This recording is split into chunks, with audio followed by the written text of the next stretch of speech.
Great Saturday evening, July 3rd, 2021. To God be the glory for Independence Day Eve, the evening of it. And I hope you had a beautiful day just enjoying the blessings of the Lord. It was just so rich.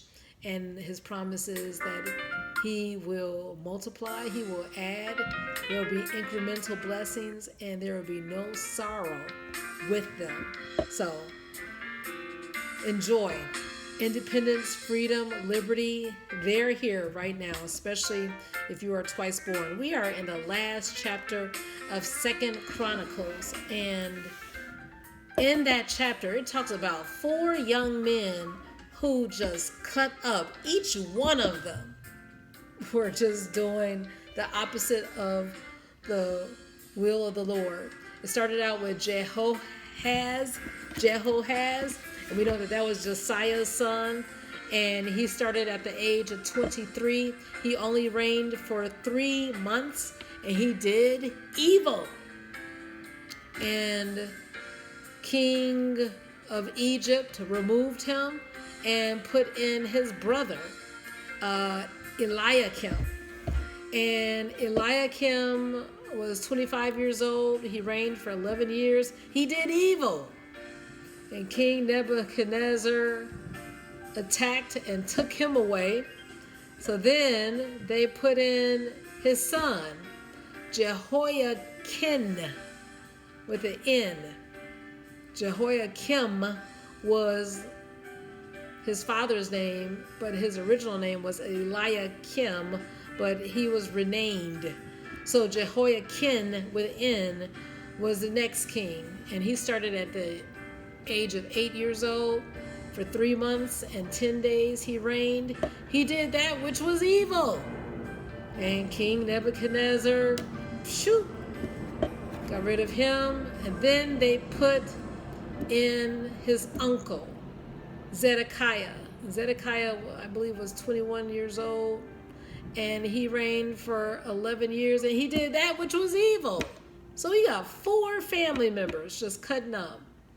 And again, they said that these young men just were rebellious against the Lord, and the Lord was trying to be merciful and just trying to speak to them, but they weren't having it.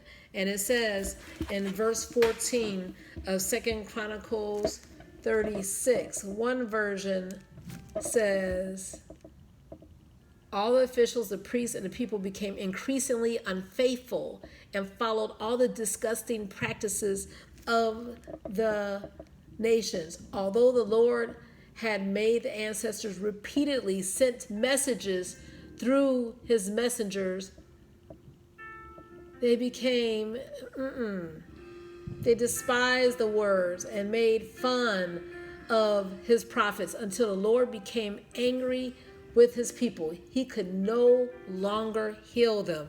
We do not want that to be the case with us, where we just are mocking and be like, oh, you know what, and laughing at the people that God is sending our way and our path, and we're just like saying, oh, you're doing too much, and be careful, especially God's anointed, because God is not mocked. Whatsoever we soweth, we will reap. And it says, moreover, all the chief of the priests transgressed very much after all the abominations of the heathen and polluted the house of the Lord. And then in verse, let's see, it says that the Lord said, this is it.